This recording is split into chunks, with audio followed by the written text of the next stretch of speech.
সংসদে নির্বাচনী ঝুঁকি বিবেচনায় এলাকা ভাগ করে সশস্ত্র বাহিনী ও আইনশৃঙ্খলা বাহিনী মোতায়েন করার পরিকল্পনা করছে ইসি। রেড, ইয়েলো ও গ্রিন জোন ভাগ করে একই সাথে জুলাই সনদ অনুযায়ী গণভোট করতে গেলে পরিকল্পনা ও প্রস্তুতিতে মানসিক প্রস্তুতির নির্দেশনা দেওয়া হয়েছে।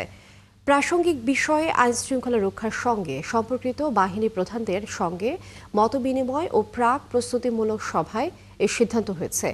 এর আগে 20 অক্টোবরের ইসির সাথে সংশ্লিষ্টদের এই বৈঠকে নির্বাচনে দায়িত্ব পালনের লক্ষ্যে বাহিনীগুলোকে নিরাপত্তা পরিকল্পনায় সঠিক সময়ে পাঠানো, গোয়েন্দা তথ্য সহ নির্বাচন সংক্রান্ত অন্যান্য তথ্য নিয়মিত সংগ্রহ সহ কমিশনকে জানানো ও নির্বাচনের পূর্বে অস্বাভাবিক পরিস্থিতি নিয়ন্ত্রণে বাহিনীগুলোকে আগাম সতর্কতামূলক পদক্ষেপ গ্রহণ করতে বলা হয়। সক্ষমতা ও উন্নয়ন প্রযুক্তির ব্যবহার, সামাজিক মাধ্যম ও নির্বাচনে এআই এর ব্যবহারের বিষয়ে আগাম প্রস্তুতি গ্রহণও বিশেষভাবে তৎপর থাকার কথা বলা হয়েছে।